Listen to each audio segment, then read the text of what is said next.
掛喺邊度啊？冇，有冇啊？邊度啊？死啦！搵唔到喺邊度？洋蔥大佬，你出嚟啦！洋蔥大佬，你喺邊啊？洋蔥大佬 ，chef 哥死火啦！冇洋蔥啊！冇洋蔥點樣做生意？個碗麵煮唔到啦，點算？定啲嚟啦，有我喺度。我哋華人嘅傳統就係要適應環境。喺好多年前呢，我哋中國人喺日本嗰啲勞工同埋學生，當佢哋每晚做工做到好夜，讀書讀到好夜嘅時候，揾唔到嘢食嘅時候，一位廚師呢，佢就呢，用返當地嘅食材同埋當地嘅材料嚟做一個我哋所謂嘅雜拌拉麵。做咩叫做雜拌拉麵呢？就係福建話嘅扯音。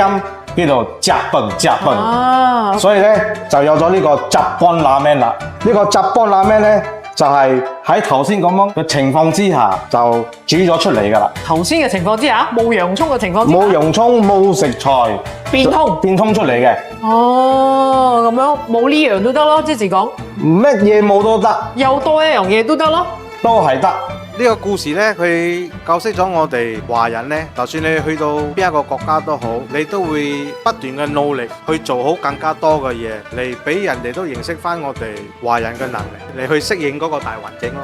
身為一個廚師，一個 point 係絕對係好重要，因為你去到每一個廚房嘅環境同埋器材都唔一樣嘅，所以你一定要好熟悉你自己嘅能力喺邊度。所以我哋做廚師可以不停嘅去學習，去適應唔同嘅廚房，嚟做出更加多嘅菜式嚟俾我哋嘅客仔嘅。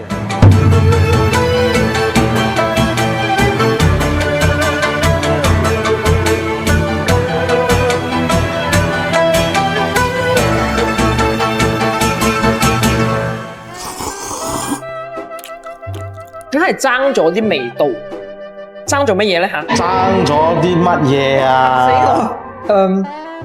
我覺得爭咗洋葱啦。爭咗洋葱啊！